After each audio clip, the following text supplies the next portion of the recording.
اعوذ باللہ من الشیطان الرجیم بسم اللہ الرحمن الرحیم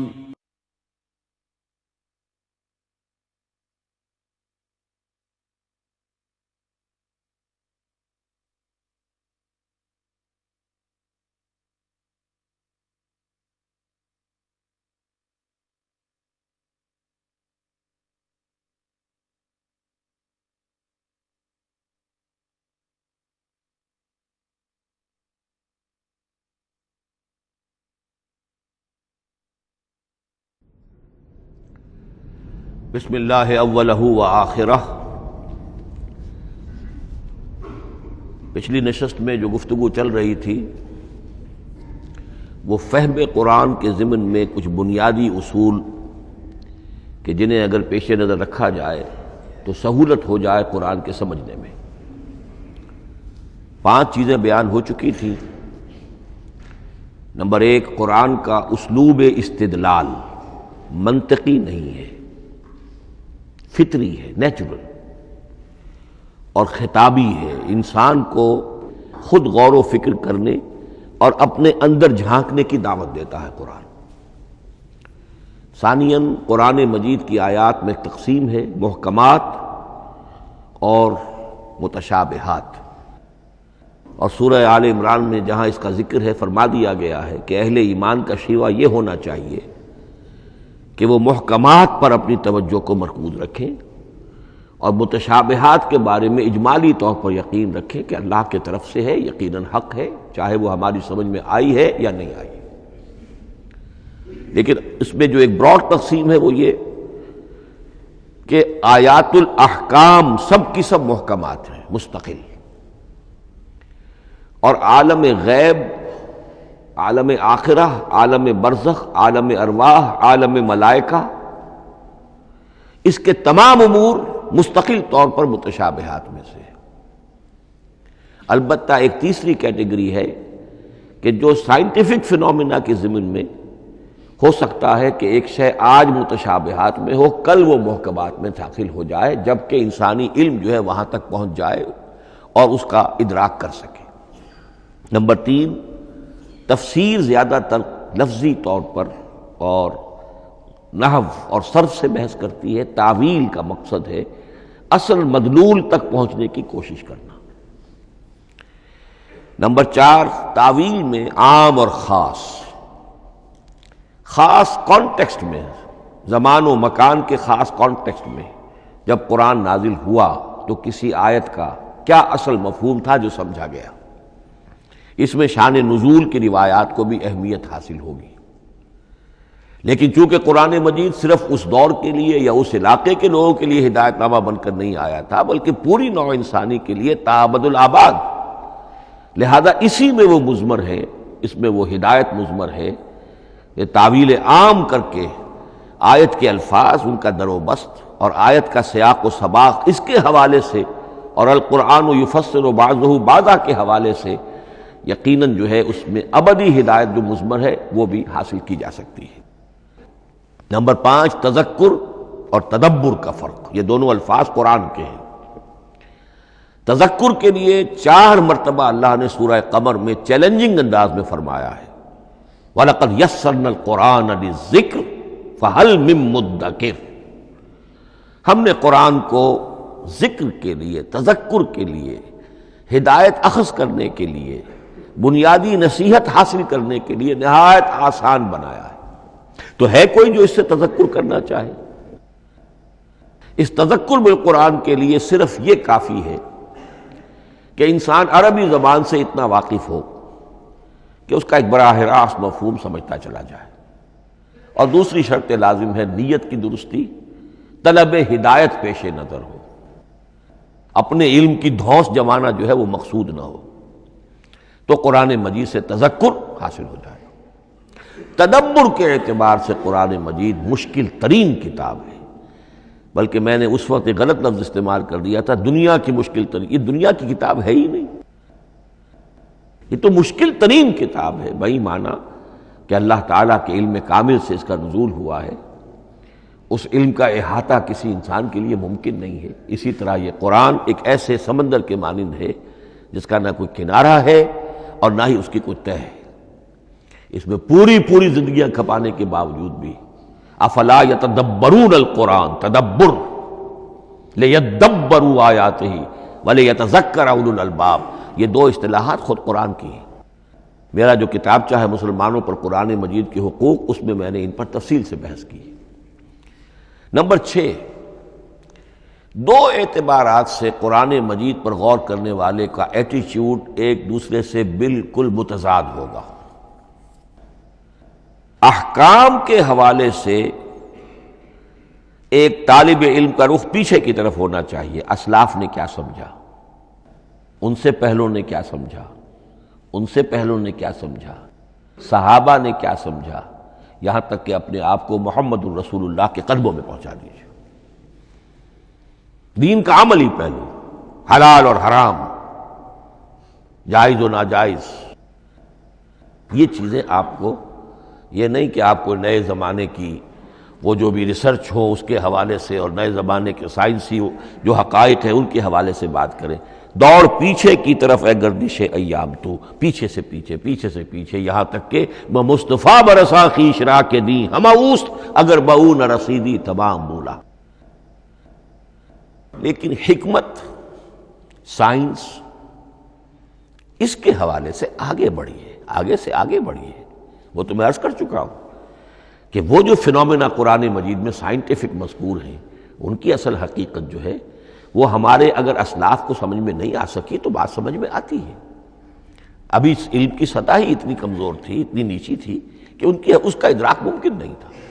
اس میں آگے بڑھیے تو اس میں بالکل متضاد ہو گیا کہ ایک میں زمانے کا ساتھ دینے کی بجائے زمانے سے بھی آگے چلو، اور ایک میں پیچھے،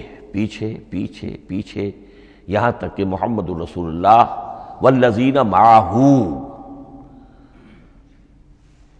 محمد الرسول اللہ والذین معہ، ان کے قدموں تک اپنے آپ کو پہنچا دو۔ آخری شے فہم قرآن کے ضمن میں، لیکن یہ last but not the least کے مصداق ہے۔ یہ بات بہت صراحت کے ساتھ مولانا مودودی نے لکھی ہے تفہیم القرآن کے مقدمے میں، اور بہت اہم بات ہے، بہت اہم بات ہے، اور وہ یہ ہے کہ قرآن مجید ایک ایسی کتاب نہیں ہے جسے کوئی محقق اور ریسرچ اسکالر اپنی لائبریری میں بیٹھ کر اور ریفرنس بک سامنے رکھ کر ادھر سے ادھر اور سمجھ لے۔ اس کے سمجھنے کی شرط لازم یہ ہے کہ جو یہ راستہ دکھاتا ہے اس پر چلنا شروع کرے۔ ایک ایک قدم کے بعد قرآنی حقائق مزید منکشف ہوں گے، اور مزید منکشف ہوں گے، اور مزید منکشف ہوں گے۔ جب تک قرآن مجید کے بتائے ہوئے راستے پر آدمی چلے گا نہیں، قرآن کی اصل حقیقت اس پر کبھی منکشف نہیں ہوگی۔ چاہے تفسیر لکھ دے، وہ تو لفظوں کی بحث ہے، صرف اور نحو ہے، یا روایات ہیں، وہ جمع کر دیجئے، لیکن یہ کہ قرآن مجید کا صحیح فہم عمل کے بغیر ممکن نہیں۔ جیسے قرآن مجید میں آتا زادتہم ایمانا، ایمان بڑھتا ہے، عمل کے ذریعے سے ایمان بڑھتا ہے۔ میں اس میں ایک شے کا اضافہ کر رہا ہوں۔ میرے نزدیک قرآن مجید مینول آف ریولیوشن، محمد عربی صلی اللہ علیہ وسلم نے ایک عظیم انقلاب برپا کیا دنیا میں، اور ایک انقلابی جد و جہد کی ہے۔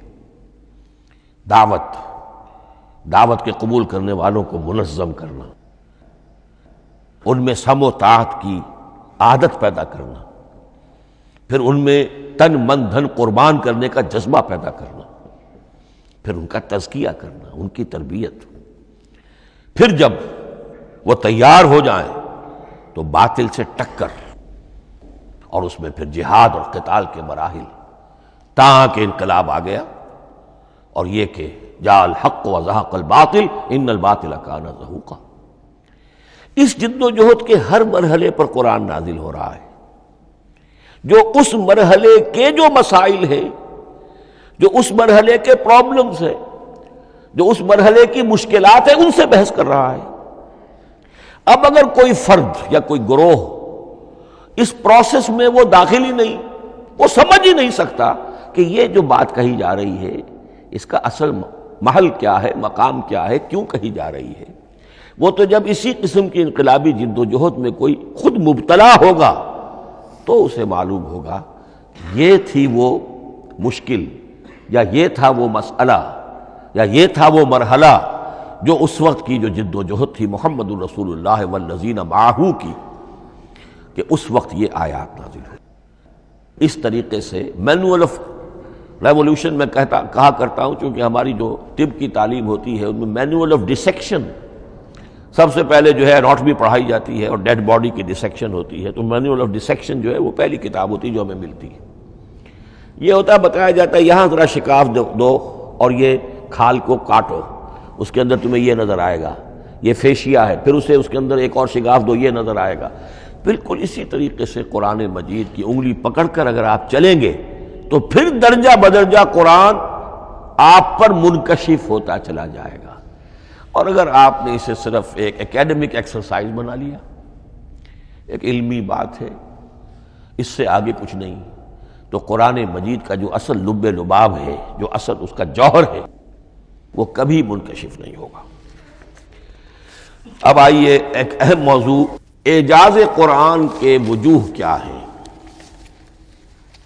پہلی بات تو یہ سمجھ لیجئے کہ قرآن مجید کی حقانیت پر بنیادی طور پر دو قسم کی دلیلیں ہیں۔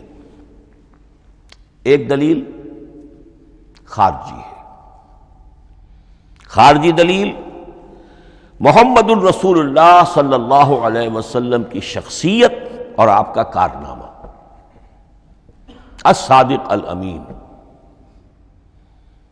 قد لبثت فیکم عمرا، میں تمہارے مابین ایک عمر گزار چکا ہوں، تم نے مجھے دیکھا، میرا کردار دیکھا، تم نے خود مجھے الصادق اور الامین کا جو ہے خطاب دیا، تو خود حضور کی شخصیت دلیل ہے قرآن مجید کی حقانیت پر۔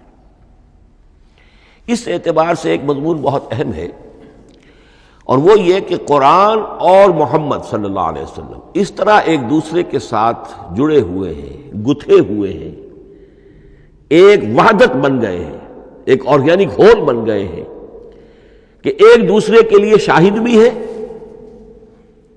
اور ایک دوسرے کے لیے کمپلیمنٹری بھی ہے، جس کے لیے میں دو مقامات سے استشہاد کروں گا۔ سورہ بینہ میں فرمایا لم یکن الذین کفروا من اہل الکتاب والمشرکین منفکین حتی تأتیہم البینہ، اہل کتاب میں سے اور کفار میں سے، مشرکین میں سے جو لوگ جنہوں نے کہ کفر کیا تھا، وہ علیحدہ نہیں کیے جا سکتے تھے جب تک کہ بینہ نہ آ جاتی۔ اب بینہ کیا ہے؟ رسول من اللہ یتلو صحفا مطہرۃ فیہا کتب قیمہ، بینہ دو چیزوں سے مل کر بنی، رسول من اللہ یتلو صحفا مطہرۃ فیہا کتب قیمہ، رسول اور قرآن مل کر بینہ ہے، رسول کی شخصیت بین ہے، اور یہ قرآن مجید کے لیے دلیل ہے۔ دوسری طرف قرآن مجید محمد کی رسالت کا ثبوت ہے، جیسے کہ آپ دیکھتے ہیں یاسین والقرآن الحکیم انک لمن المرسلین، والقرآن الحکیم، قسم ہے اس قرآن حکیم کی، یعنی یہ قرآن حکیم گواہ ہے، شاہد عادل ہے کہ اے محمد آپ اللہ کے رسول ہیں۔ محمد کی شخصیت، حقانیت قرآن پر دلیل، قرآن محمد کی رسالت پر دلیل، ایک دوسرے کے شاہد۔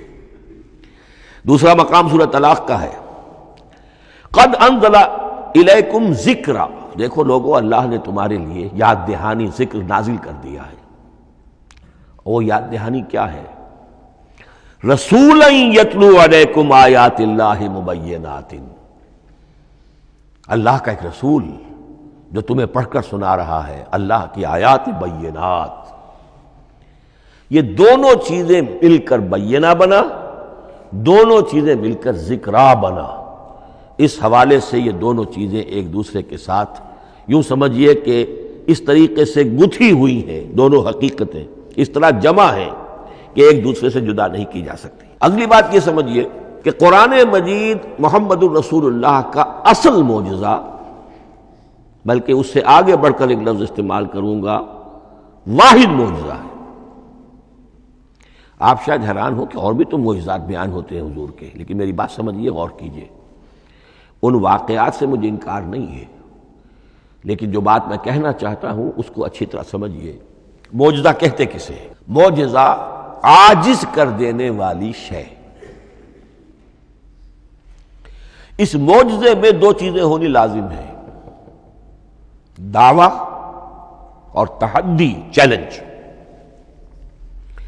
جب کہ کوئی خرق عادت کوئی شے پیدا ہو جائے، خرق عادت اسے کہتے ہیں کہ فزیکل لا ایک ہے، پانی، واٹر کیپس اٹس سرفیس، حضرت موسیٰ کا عصا اس پر لگا اور سمندر پھٹ گیا، خرق عادت ہے۔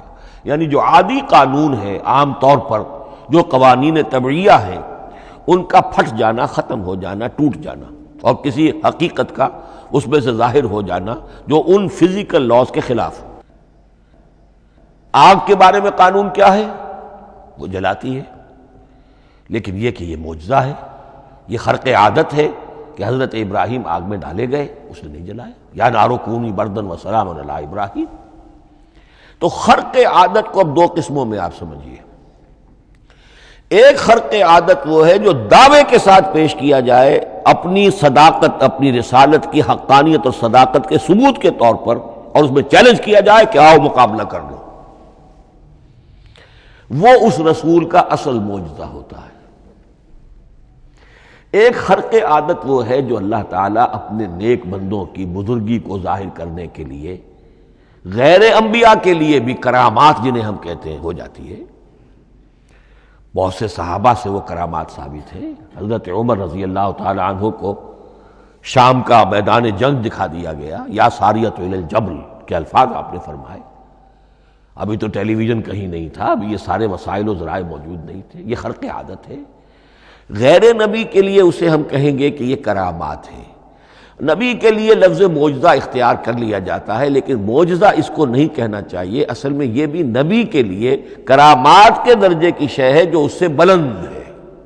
معجزہ وہ ہے جسے کوئی نبی دلیل کے طور پر پیش کرے اور اس پر چیلنج کرے کہ آؤ اور مقابلہ کرو۔ مثلا حضرت موسیٰ علیہ السلام کو دو معجزے دیے گئے، اور اس میں سے جو سانپ بن جانا تھا لاٹھی کا، وہ معجزہ ہے جس پر چیلنج بھی آیا اور ساحروں سے مقابلہ بھی کیا، اور ساحر شکست کھا گئے، عاجز آ گئے۔ القی السحرۃ ساجدین، وہ سارے جادوگر جو ہیں فوری طور پر بے اختیار سجدے میں گر گئے۔ آمنا برب موسیٰ و ہارون، ہم ایمان لے آئے موسیٰ اور ہارون کے رب پر۔ یہ معجزہ ہے۔ اس معنی میں محمد الرسول اللہ صلی اللہ علیہ وسلم کا معجزہ صرف قرآن حکیم۔ قرآن مجید میں آپ سورہ انعام میں بھی دیکھیں گے بہت ہی شدت کے ساتھ، سورہ بنی اسرائیل میں دیکھیں گے بڑی تفصیل کے ساتھ معجزے طلب کیے گئے۔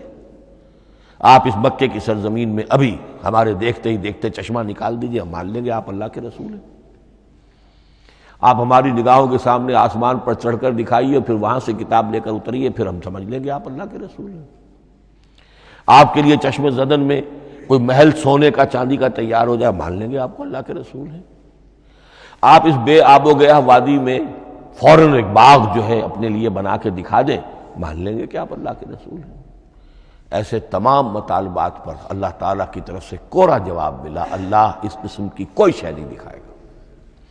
بلکہ سورہ انعام جب ہم پڑھیں گے وہاں تو بہت ہی واقعہ یہ ہے کہ اس کو پڑھ کر رقت طاری ہوتی ہے کہ ایک موقع پر ایسا محسوس ہوتا ہے کہ حضور صلی اللہ علیہ وسلم کی طبیعت مبارکہ میں یہ خیال پیدا ہو گیا کہ اللہ کو ایسی شے ان کو دکھائی دی جائے تاکہ چپ تو ہو جائے، نہ بھی مانیں گے چپ تو ہوں گے، ورنہ تو عوام کے سامنے ان کی دلیل مجھ پر قائم ہو رہی ہے کہ بھائی یہ رسالت کے مدعی ہے۔ ہم کہتے ہیں معجزہ دکھاؤ، معجزہ نہیں دکھاتے، تو پوزیشن میری جو ہے کمزور ہو رہی ہے۔ وہاں جس انداز میں اللہ نے کہا ہے، ہرگز نہیں، اے نبی اگر آپ کے اختیار میں ہے تو کہیں آسمان پر سیڑھی لگا لیجئے، یا زمین میں سرنگ لگا کے کوئی معجزہ لا سکتے ہو تو لے آئیے، ہم نہیں دکھائیں گے۔ دقت طاری ہوتی ہے۔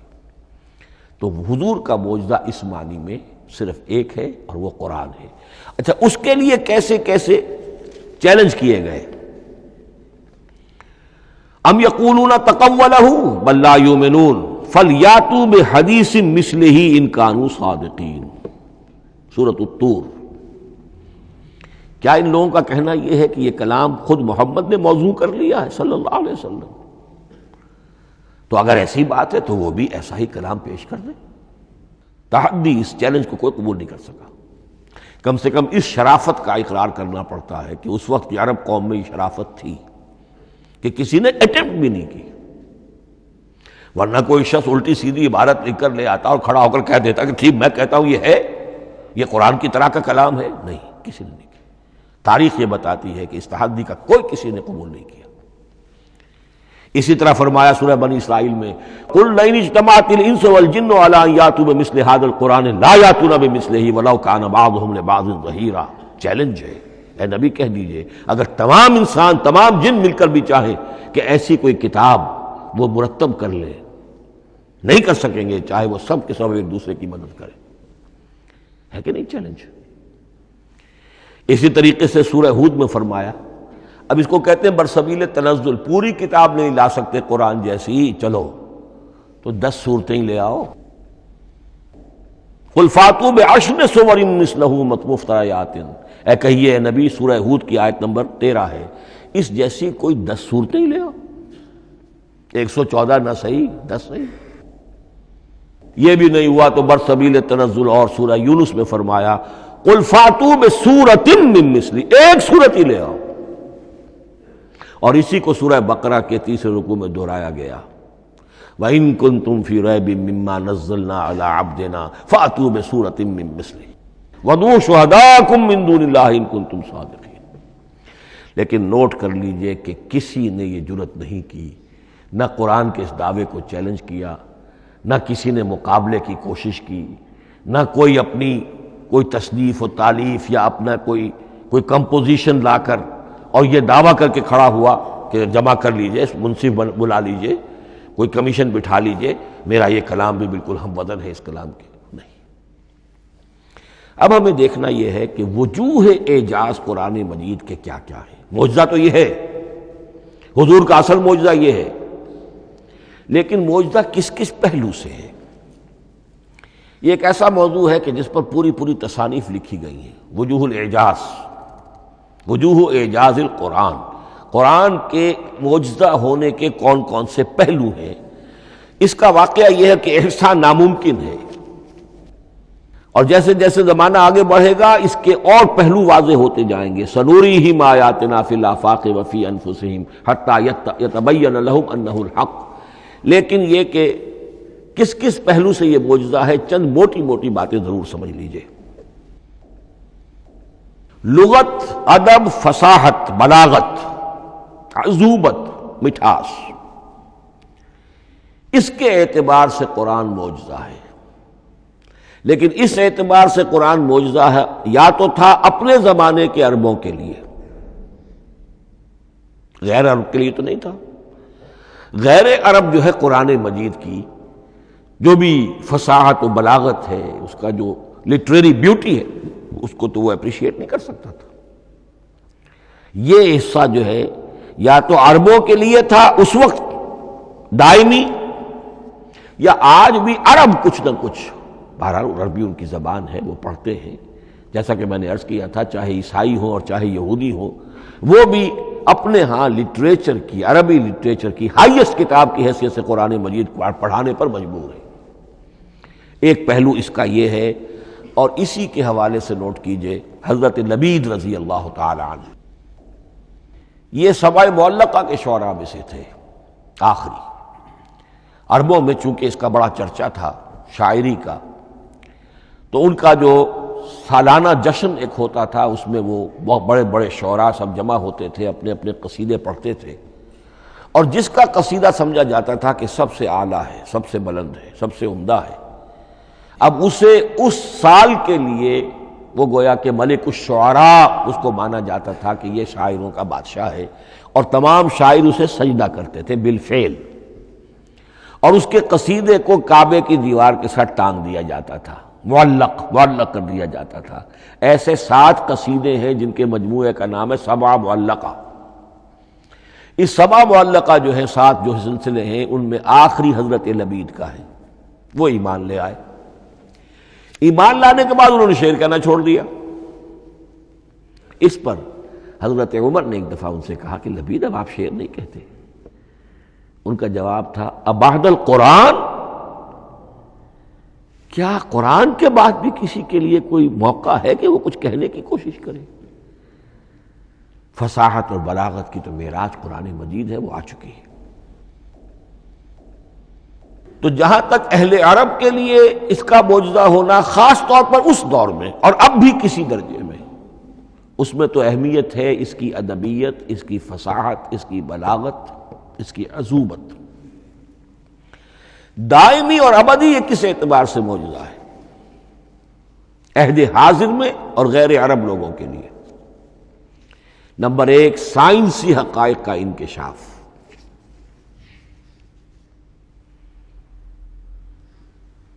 جس طریقے سے کہ یہ سائنسی حقائق منکشف ہوتے چلے جا رہے ہیں ابدی طور پر۔ میں ڈاکٹر مورس بکائی کا حوالہ دے چکا ہوں اور پروفیسر ڈاکٹر کیتھل مور کا حوالہ دے چکا ہوں، ان کو ذہن میں رکھیے۔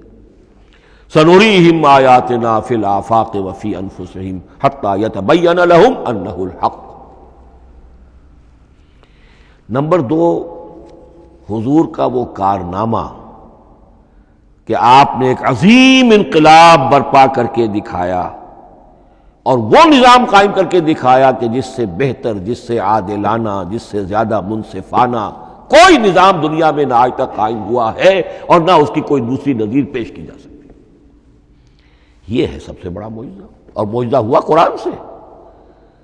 اتر کر حرا سے سوئے قوم آیا اور ایک نسخہ کیمیا ساتھ لایا۔ یہ سارا معجزہ، جیسا کہ میں نے شروع میں عرض کیا ہے، محمد اور قرآن دونوں مل کر بینہ بھی ہے تو رسول من اللہ یتلو صحفا مطہرۃ فیہا کتب قیمہ، اور قد انزل الیکم ذکرا رسولا یتلو علیکم آیات اللہ المبینات۔ یہ معجزہ جو ہے جس کے حوالے سے دنیا میں بڑی بڑی شخصیات نے شہادت دی۔ ایم این رائے اس صدی کا ایک بہت بڑا انقلابی شخص، کمیونسٹ انٹرنیشنل کا رکن، اس صدی کی ابتدا میں جو شورا تھا، جو غلغلہ تھا، جو ولولہ تھا بولشوک ریولوشن کا، اور جو دنیا کے اندر ایک دھوم مچ گئی تھی، اس کو ذہن میں رکھیے۔ اور اس میں کمیونسٹ انٹرنیشنل کا رکن ایم این رائے، 1920 میں اس نے لاہور میں ایک خطبہ دیا تھا، ہسٹوریکل رول آف اسلام، اور اس نے کہا تھا تاریخ انسانی کا عظیم ترین انقلاب وہ ہے کہ جو محمد نے برپا کیا صلی اللہ علیہ وسلم۔ آج بھی یہ کتاب بھارت میں چھپتی ہے، بامبے کا ایک پبلشر شائع کرتا ہے، historical role of Islam by M N Roy. پھر آگے چلیے، ایچ جی ویلز اگرچہ انتہائی رقیق حملے کرتا ہے حضور کی زندگی کے بعض پہلوؤں پر، جیسے رشدی نے کیے ہیں یا جیسے تسلیمہ نسرین ایک بنگالی خاتون نے کیے ہیں، اسی طرح کے حملے کیے اس نے بھی۔ اور یہ اس لیے بتا رہا ہوں کہ یہ اسٹیبلش ہو جائے کہ وہ دوست نہیں ہے، دشمن ہے۔ عربی کا ایک مقولہ یہ ہے کہ الفضل ما شہدت بہ الاعداء، اصل فضیلت تو اس شے کی ہے جس کی گواہی دشمن دے۔ دوست تو تعریف کریں گے، قابل تعریف شے کی بھی تعریف کریں گے، بڑھ چڑھ کر کریں گے۔ یہ بھی ہو سکتا ہے کسی قابل مذمت شے کی بھی تعریف کر بیٹھے، دوست تو ہوئے۔ دشمن جو ہے وہ تو ظاہر بات ہے اسی بات کو مانے گا جس میں کسی شک و شبہ کی گنجائش نہ ہو۔ اس لیے میں نے عرض کیا کہ دشمن ہے، رقیق حملے کرتا ہے، لیکن آخر میں جب آتا ہے concise history of the world میں چیپٹر جو ہے حضور پر، اس میں خطبہ حجۃ الوداع کا وہ حوالہ دیتا ہے، لا فضل لعربی علی عجمی ولا لعجمی علی عربی ولا لاحمر علی اسود ولا لاسود علی احمر الا بالتقوی۔ اور پھر لکھتا ہے کہ اگرچہ انسانی حریت و اخوت و مساوات کے واعظ تو پہلے بھی بہت کہے گئے تھے، یہاں تک کہ مسیح ناصری حضرت عیسیٰ علیہ السلام کے ہاں بھی ہمیں بڑے واعظ ملتے ہیں، لیکن یہ ماننا پڑتا ہے کہ تاریخ انسانی میں پہلی مرتبہ ان اصولوں پر ایک انسانی معاشرہ قائم کر کے دکھایا محمد نے صلی اللہ علیہ وسلم۔ Although the sermons of human freedom, fraternity and equality were said before also, and we find a lot of them in Jesus of Nazareth, but it must be admitted that it was Muhammad sallallahu alaihi wasallam who established for the first time in history a society based on these principles. اسی طرح کی گواہی آج سے تقریباً 20 سال پہلے امریکہ کے ڈاکٹر مائیکل ہارٹ نے دی۔ A selection and gradation of the 100 most influential personalities of human history. اور نمبر 1 پر محمد کا ذکر کر رہا ہے صلی اللہ علیہ وسلم، اور کہتا ہے naturally I owe an explanation, میں عیسائی ہوں اور ابھی تک عیسائی ہے وہ، اس کی موت کی بھی ابھی کوئی خبر نہیں آئی ہے، عیسائی ہے، لیکن یہ کہ اس نے حضور کو نمبر 1 پر رکھا، حضرت عیسیٰ کو نمبر 3 پہ لے گیا، تو naturally I owe an explanation, اور پھر ایکسپلینیشن دی ہے this is because he is the only person supremely successful in both the religious and secular fields. یہ دونوں میدان جو ہے مذہب اور روحانیت، اور دوسری طرف سیاست اور حکومت اور ریاست، ان دونوں میدانوں میں بیک وقت انتہائی کامیاب انسان صرف ایک ہے، اور وہ محمد ہے صلی اللہ علیہ وسلم۔ یا تو آدمی اس میں اونچا ہوتا ہے، روحانیت میں ہے، دین میں ہے، اخلاق میں ہے، تو سیاست اور ریاست میں زیرو ہوگا، یا کوئی بہت بڑا بادشاہ ہے، بڑا حکمران ہے، بڑا فاتح ہے، سکندر اعظم ہے، تو وہ اخلاقیات میں اور روحانیات میں زیرو نہیں، مائنس ہوگا۔ یہ معاملہ کہ دونوں میں this is because he is the only person supremely successful in both the religious and the secular fields.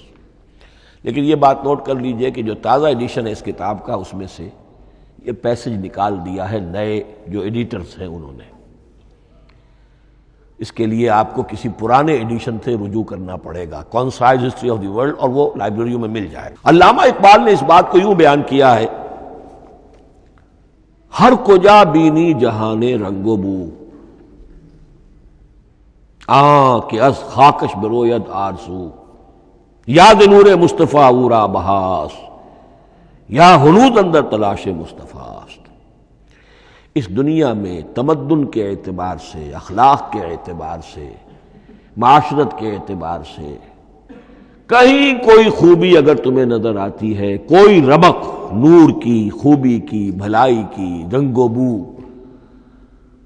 جان لو کہ یا تو وہ نور محمدی سے مستعار لی گئی ہے، اور یا ابھی تک انسان ابھی محمد کی تلاش میں ہے، ادھر جا رہا ہے، قافلہ ادھر جا رہا ہے، نوع انسانی کا چاروں ناچار ادھر جا رہا ہے۔ سوشل ایوولوشن کا پروسیس انسان کو افراط و تفرید کے دھکوں کے باوجود تدریجاً لے کر جا رہا ہے بحیثیت مجموعی پوری مین کائنڈ کو اسی بات کی طرف کہ جس کی طرف دعوت دی تھی محمد رسول اللہ صلی اللہ علیہ وسلم۔ ہر کجا بینی جہان رنگ و بو، کہ از خاکش بروید آرزو، یا ز نور مصطفیٰ اورا بہاست، یا ہنوز اندر تلاش مصطفیٰ است۔ اسی اعتبار سے میں ایک بات اور کہہ رہا ہوں، اس پہلو سے واقعہ یہ ہے کہ میرے نزدیک اس دور میں اعجاز قرآن کی سب سے بڑی نمائندہ شخصیت، اعجاز قرآن کا سب سے بڑا مظہر علامہ اقبال کی ذات ہے۔ 20ویں صدی کا مفکر، فلسفی، مشرق و مغرب کے فلسفے پڑھ چکا، قدیم اور جدید فلسفہ سب کا مطالعہ کیا، اور اس کے بعد اس کو قرآن کی حقانیت پر جو یقین نظر آیا ہے، قرآن کی عظمت جس طرح اس پر منکشف ہوئی ہے، وہ واقعہ یہ ہے کہ مجھے کم سے کم اپنی محدود معلومات کی حد تک عظمت قرآن کا وہ انکشاف کسی دوسرے شخص پر نظر نہیں آتا۔ انہوں نے جس طریقے سے مرثیے کہے ہیں کہ مسلمان قوم نے کس طرح قرآن کو چھوڑا ہوا ہے، واعظ ہے تو قرآن سے نہیں، کہیں اور سے۔ تربیت اور تزکیہ نفس ہے تو اس کا تعلق قرآن سے نہیں، وہ بھی کچھ اور مستعار چیزیں ادھر سے ادھر سے لے لی ہیں۔ فلسفے ہیں تو کہیں اور سے لے لیے ہیں، قرآن سے حکمت جو ہے وہ اخذ نہیں کی گئی ہے۔ کیسے کیسے انہوں نے عظمت قرآن کا جو انکشاف ان پر ہوا اس کی تعبیر کی ہے۔ کتاب زندہ قرآن حکیم، حکمت او لا یزا نست و قدیم، حرف اورا ریب نئے، تبدیل نئے، آیا شرمندہ تعویل نئے، فاش گویا ماں سے در دل مضمر است، یہ کتابیں نیز چیزیں دیگر است، مثل حق پنہاؤ ہم پیداستو، زندہ و پائندہ و گویاستو، چون بجاں در رفت جہاں دیگر شود، جہاں چو دیگر شد جہاں دیگر شود۔ میں اس میں خاص طور پر دو اشعار آپ کو اس وقت سنانا چاہتا ہوں۔ انہوں نے حضور سے مناجات کرتے ہوئے دو اشعار کہیں، اس سے آپ کو اندازہ ہوگا کہ انہیں کتنا یقین تھا کہ میرے سارے فکر کا منبع قرآن حکیم ہے۔ کہتے ہیں گر دلم آئینہ بے جوہر است، اے اللہ کے رسول صلی اللہ علیہ وسلم، اگر میرا دل اس آئینے کے مانند ہے جس میں چمک نہیں ہے، ورب حرفم غیر قرآن مضمر است، اور اگر میرے پیغام میں قرآن کے سوا کوئی شے شامل ہو گئی ہے، قرآن کے سوا کوئی چیز اس میں چھپی ہوئی ہے، مضمر ہے، پردہ ناموس فکرم چاک کن، تو میرے فکر کی ناموس کے دھجیاں بکھیر دیجئے۔ پردہ ناموس فکرم چاک کن، این خیاباں راز خارم پاک کن، اس شاہراہ کو اس کانٹے سے پاک کر دیجئے، کانٹا میرا، میں کانٹے کے مانند ہوں، پھر اٹھا کر پھینک دیجئے۔ روز محشر خار و رسوا کن مرا، بے نصیب از بوسہ پاک کن مرا، قیامت کے دن مجھے ذلیل و خوار کیجیے گا اور اپنے قدموں، اپنے پائے مبارک کا بوسہ لینے سے محروم کر دیجیے گا۔ یہ اتنی بڑی بد دعا جو اقبال اپنے آپ کو دے رہا ہے، تو کس قدر یقین اسے حاصل ہے کہ اس نے قرآن کی ترجمانی کی ہے۔ اب آئیے، بہت چھوٹے چھوٹے دو اور مضمون ہیں۔ قرآن حبل اللہ ہے، اس کے کیا معنی ہے؟ حبل رسی کو کہتے ہیں، اللہ کی رسی۔ حبل من مسد، سورہ لہب میں یہ لفظ آیا ہے۔ امام راغب نے اس کی تعبیر کی ہے، استعیر للوصل ولکل ما یتوصل به الی شیء، یا تو تعلق کو حبل سے استعارہ دیا جاتا ہے، استعارے کے طور پر حبل کا لفظ کسی تعلق کے لیے استعمال ہوتا ہے، یا کسی شے تک پہنچنے کا ذریعہ، وہ حبل ہے۔ اب یہ ہمیں لفظ ملتا ہے حضرت علی رضی اللہ تعالیٰ عنہ کی روایت میں، هو حبل اللہ المتین، ترمذی میں یہ الفاظ موجود ہیں، حضرت علی سے منقول ہے رضی اللہ تعالی عنہ، یہی ہے اللہ کی مضبوط رسی۔ کیونکہ قرآن مجید میں آتا ہے وَاعْتَصِمُوا بِحَبْلِ اللَّهِ جَمِيعًا، تو حبل اللہ کون سی ہے؟ پھر یہ حضرت عبداللہ ابن عمر سے بھی ہے، یہ روایت موجود ہے رزین میں، هو حبل اللہ المتین، یہ قرآن ہی اللہ کی مضبوط رسی ہے۔ اللہ سے اب اس کے دو پہلو ہیں، ایک تو یہ کہ یہ اللہ سے جوڑنے والی ہے، تقرب اللہ کا ذریعہ ہے، وصول الی الشیء، کسی چیز تک پہنچانے والی شے، اس کا سہل ترین، اللہ کے تقرب کا سہل ترین ذریعہ، مؤثر ترین ذریعہ قرآن حکیم ہے۔ چنانچہ ترمذی میں حضرت عبداللہ ابن مسعود کا یہ قول موجود ہے، القرآن حبل اللہ الممدود من السماء الی الارض، قرآن تو اللہ کی وہ رسی ہے جو تنی ہوئی ہے آسمان سے زمین کی طرف۔ یہ ترمذی میں تو اصل میں اثر ہے، حضرت عبداللہ ابن مسعود کا قول ہے، لیکن یہ کہ زید ابن ارقم سے یہ الفاظ جو ہیں مرفوعاً کہ یہ حضور کے الفاظ ہیں، یہ بھی منقول ہے کہ حضور نے فرمایا کہ القرآن حبل اللہ الممدود من السماء الی الارض۔ اور ایک بڑی پیاری روایت ہے طبرانی کی معجم کبیر میں کہ ایک مرتبہ حضور اپنے حجرے سے برآمد ہوئے مسجد نبوی کے ایک گوشے میں دیکھا کچھ صحابہ بیٹھے ہوئے قرآن سمجھ رہے ہیں، سمجھا رہے ہیں، پڑھ رہے ہیں، مذاکرہ ہے قرآن۔ آپ کے چہرے پر بڑے بشاشت کے آثار ظاہر ہوئے، خوشی کے آثار۔ آپ چل کر تشریف لائے، پہلے ایک سوال کیا، الستم تشہدون اللہ الہ الا اللہ وانی رسول اللہ وہذا القرآن جاء من عند اللہ، کیا آپ لوگ اس کے گواہ نہیں ہیں کہ اللہ کے سوا کوئی معبود نہیں اور میں اللہ کا رسول ہوں، اور یہ قرآن خاص اللہ کے پاس سے آیا ہے؟ صحابہ کا جواب کیا ہو سکتا تھا؟ بلا یا رسول اللہ، کیوں نہیں اللہ کے رسول، ہم گواہ ہیں، اللہ کے سوا کوئی معبود نہیں، آپ اللہ کے رسول ہیں اور قرآن خاص اللہ کے پاس سے آیا ہے۔ اب آپ نے فرمایا فاستبشروا، خوشیاں مناؤ، فإن هذا القرآن طرفه بأيديكم وطرفه بيد اللہ، اس لیے کہ یہ قرآن وہ شے ہے کہ اس کا ایک سرا تمہارے ہاتھ میں ہے، ایک سرا اللہ کے ہاتھ میں۔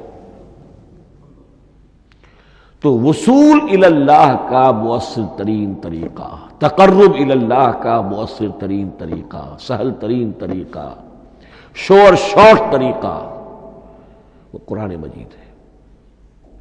اس اعتبار سے بھی کہ ہے ہی اللہ کی صفت، یہ ہم بحث کر چکے ہیں پہلے، اللہ کا کلام ہے، کلام صفت ہوتی ہے، اور صفت لا عین ولا غیر، یہ قرآن اللہ کا غیر نہیں ہے، ہم سمجھ نہیں سکتے، لیکن یہ کہ ہر صفت جو ہے وہ تو در حقیقت نہ عین ہے نہ غیر ہے۔ دوسری طرف یہی قرآن جو ہے حبل اللہ اس معنی میں بنتا ہے کہ مسلمانوں کو باہم جوڑنے والی شے، وَاعْتَصِمُوا بِحَبْلِ اللَّهِ جَمِيعًا وَلَا تَفَرَّقُوا، حبل اللہ کو مضبوطی کے ساتھ تھام لو، سب کے سب جمع ہو کر، یہ تمہیں تفرقے سے بچانے والی شے ہے۔ اس کی وجہ کیا ہے؟ ظاہر بات ہے کہ انسانوں جو ہے ان کے اندر اتحاد پیدا ہوگا اتحاد فکری کے نتیجے میں، فکر ایک ہو، نظریات ایک ہوں، ویلیوز ایک ہوں، مقاصد ایک ہوں، تبھی تو انسان متحد ہوں گے۔ یہ بھیڑوں کا غلہ تو نہیں ہے کہ چرواہے کی ایک لاٹھی کافی ہے ان کو جمع رکھنے کے لیے، وہ بھیڑوں کا غلہ ہے۔ انسانوں کو جمع کرنے کے لیے کوئی ایسی شے جو تمہیں ایک فکر سے، ایک نظریے سے، ایک مقصد سے، ایک نصب العین سے متصف کر دے، وہ تمہیں جوڑ دے گی۔ اور قرآن وہ شے ہے جو ایک فکر دیتا ہے، ایک خیال دیتا ہے، ایک نظریہ دیتا ہے، ایک عقیدہ دیتا ہے، ایک مقصد دیتا ہے، ایک نصب العین دیتا ہے، اللہ کے لیے جینا، اللہ کے لیے مرنا، ان صلاتی و نسکی و محیایا و مماتی للہ رب العالمین، ایک آئیڈیل دیتا ہے محمد رسول اللہ کی شکل میں، لقد کان لکم فی رسول اللہ اسوۃ حسنہ۔ اب قرآن وہ چیز ہے کہ جو تمہیں آپس میں جوڑتی چلی جائے گی، تمہارے درمیان اتحاد پیدا ہو جائے گی۔ آخری چیز، مسلمانوں پر قرآن مجید کے حقوق کیا ہیں؟ یہ صرف اشارہ کروں گا اس لیے کہ اس پر میرا کتابچہ موجود ہے، اور اس کتابچے کو اللہ تعالیٰ نے بہت قبول عام عطا فرمایا۔ اس کا انگریزی ترجمہ کیا ایک صاحب نے، از خود کیا، خود ہی ٹائپ کیا، خود ہی چھپوایا۔ عربی ترجمہ ایک صاحب نے کیا، خود کیا۔ فارسی ترجمہ ایک صاحب نے کیا، خود کیا، بغیر کسی معاوضے کے۔ ملیشیا میں وہ چھپ چکا ہے، لاکھوں کی تعداد میں عام ہو چکا ہے۔ پھر میں نے ایک موقع پر 1970 میں رمضان مبارک کے دوران آخری عشرے میں مولانا بن نوری رحمۃ اللہ علیہ تشریف لائے ہوئے تھے مدینہ منورہ، اور میں نے بھی وہ پورا رمضان مبارک اس سال وہیں کیا تھا۔ میں نے ان کو دیا تھا کہ آپ دیکھیے اس میں کوئی غلطی ہو تو مجھے بتا دیجئے، میں اسے بڑے پیمانے پر شائع کرنا چاہتا ہوں۔ انہوں نے حالت اعتکاف میں مسجد نبوی میں پڑھا ہے، صرف ایک جگہ ایک جملے میں انہوں نے اصلاح تجویز کی، وہ میں نے کر دی۔ اس اعتبار سے اب یہ کتابچہ جو ہے مصدقہ ہے مولانا محمد یوسف بن نوری رحمۃ اللہ علیہ کا۔ اس میں اللہ تعالیٰ نے جو بات مجھ سے کہلوا دی تھی، تقریباً 30 سال پہلے کی بات ہے، ہر مسلمان پر قرآن مجید کے 5 حقوق حسب استعداد و توفیق عائد ہوتے ہیں۔ پہلے یہ کہ اس پر ایمان ہو جیسا کہ ایمان کا حق ہے، صرف زبانی ایمان نہیں، دل سے یقین کہ یہ اللہ کا کلام ہے۔ اور اس کا نتیجہ کیا ہوگا؟ پھر عظمت اس کی پیدا ہوگی، ایمان و تعظیم، یہ پہلا حق ہے۔ تلاوت و ترتیل، اس کو پڑھے جیسے کہ پڑھنے کا حق ہے، پھر سمجھے جیسے کہ سمجھنے کا حق ہے، تذکر و تدبر، پھر عمل کرے، انفرادی طور پر بھی اجتماعی طور پر بھی۔ انفرادی طور پر جو آپ کی زندگی کے معاملات ہیں وہ آپ قرآن کے مطابق طے کریں، قومی سطح پر حکومت اور ریاست اور قانون اور سیاست، اس کے سارے تقاضے قرآن کے مطابق پورے ہوں۔ اور آخری یہ کہ اس قرآن کو پہنچائیں اور عام کریں، جس کے لیے حضور نے اس حد تک اس میں عمومیت کر دی ہے کہ بلغوا انی ولو آیۃ، پہنچاؤ میری جانب سے خواہ ایک ہی آیت پہنچاؤ، میرا کوئی امتی اس سعادت سے بالکل محروم نہ رہ جائے۔ اول تو خیرکم من تعلم القرآن وعلمہ، تم میں سے بہترین لوگ وہ ہیں جو اسی کے لیے اپنے آپ کو وقف کر دیں، قرآن پڑھیں اور پڑھائیں، سیکھیں اور سکھائیں، سمجھیں اور سمجھائیں۔ اس لیے کہ سمجھنے اور سمجھانے، سیکھنے اور سکھانے، پڑھنے اور پڑھانے کا بھی کوئی ایک لیول تو نہیں ہے۔ ایک عام لوگوں کی سطح ہے، ایک ان سے اوپر کی سطح ہے، ایک انٹلیکچوئلز کی سطح ہے، ایک جینیس لوگوں کی سطح ہے۔ ان تمام سطحوں پر قرآن کو سمجھانے کے لیے، پہنچانے کے لیے خود بھی تو اوپر اٹھنا پڑے گا، خود اسے سیکھنا پڑے گا، خود اس کی گہرائی میں غوطہ زنی کرنی پڑے گی، اور یہ ایک لائف لانگ پروسیس ہے۔ یہ کوئی پارٹ ٹائم جاب نہیں ہے، یہ کوئی صرف پیس ٹائم نہیں ہے، یہ کوئی ہابی نہیں ہے۔ ہمہ وقت ہمہ تن خیرکم من تعلم القرآن وعلمہ۔ اب آخری بات بتا رہا ہوں، اور وہ یہ ہے کہ قرآن مجید وحی باللفظ ہے، صرف وحی بالمعنی نہیں ہے۔ یہ بحث اصل میں کیونکہ ہمارے پڑھے لکھے طبقے میں کچھ زیادہ ہو جاتی ہے، خاص طور پر جو مشنری اسکولوں وغیرہ میں پڑھے ہوں اور عیسائیت اور اس کے عقائد اور اس کے فلسفے کی کوئی تھوڑی بہت ان کو کوئی چھوت لگ گئی ہو۔ عیسائیوں کے ہاں یہ عقیدہ ہے، اجماعی عقیدہ ہے کہ وحی بالمعنی ہوتی ہے، یعنی وحی کا ایک مفہوم ہے جو نبی پر اتار دیا جاتا ہے، پھر نبی اپنے الفاظ میں اسے ادا کرتا ہے۔ لفظ اللہ کے نہیں ہوتے، لفظ نبی کے ہوتے ہیں، مفہوم اللہ کا ہوتا ہے۔ ان کے لیے مجبوری یہ ہو چکی ہے جس کی وجہ سے انہیں یہ عقیدہ اپنانا پڑا کہ کوئی ایک انجیل ہے ہی نہیں۔ 104 انجیلوں میں سے وہ انہوں نے 4 سلیکٹ کی تھی کینونیکل گاسپلز، باقی جو ہیں وہ اب وہ ان کو مستند نہیں مانتے، اپوکریفل کہتے ہیں۔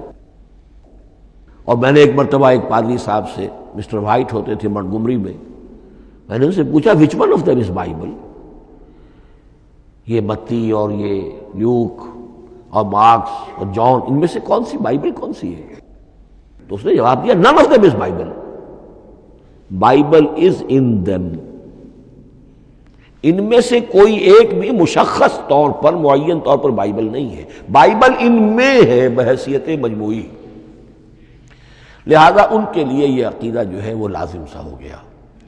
ہمارے ہاں بھی بعض فلاسفہ نے اس قسم کی باتیں کی ہے کہ جن سے یہ دھوکہ لگتا ہے، لیکن میں خاص طور پہ چونکہ علامہ اقبال کا تذکرہ میں نے آج کیا ہے، اسی حوالے سے میں ان کا ایک واقعہ بیان کرنا چاہتا ہوں۔ ایف سی کالج لاہور کے پرنسپل تھے ڈاکٹر یوئنگ۔ ایک دعوت تھی، اس میں علامہ بھی تھے، وہ بھی تھے۔ تو ڈاکٹر یوئنگ نے کہا، وہ بڑا فلسفی تھا،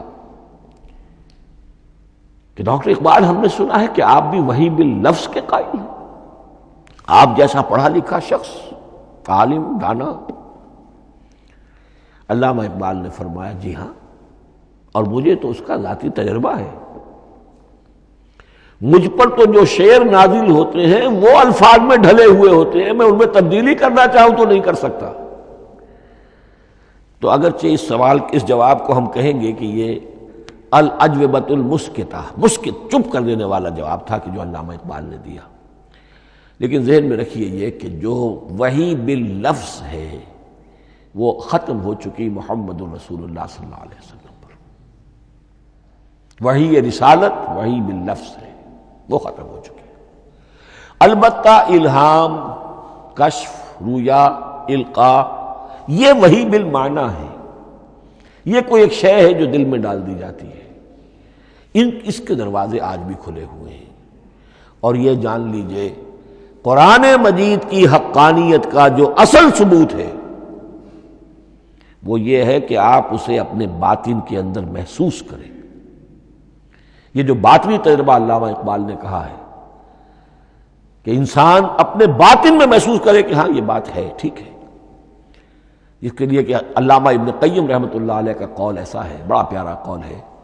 قرآن کے کچھ پڑھنے والے ایسے ہیں جب قرآن کو پڑھتے ہیں تو یوں محسوس کرتے ہیں کہ ہم مصحف سے نہیں پڑھ رہے، لوح قلب سے پڑھ رہے ہیں.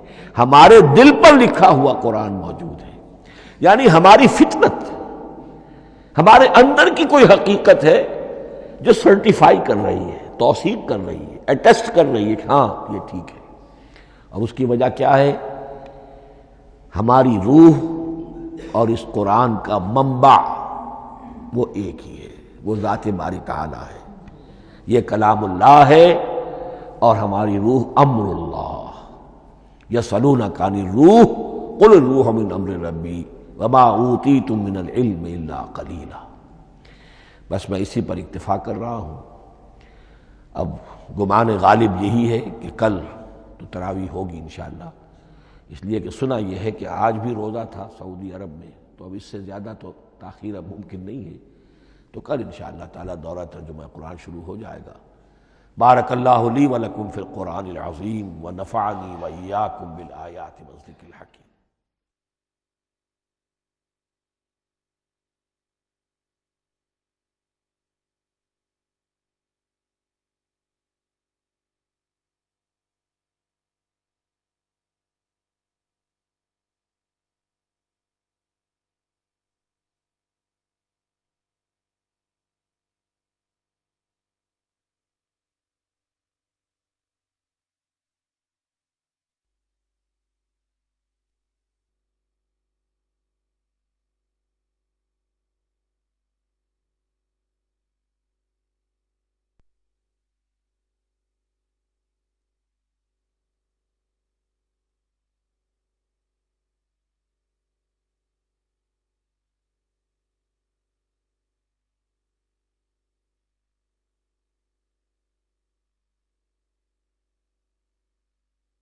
أعوذ بالله من الشيطان الرجيم.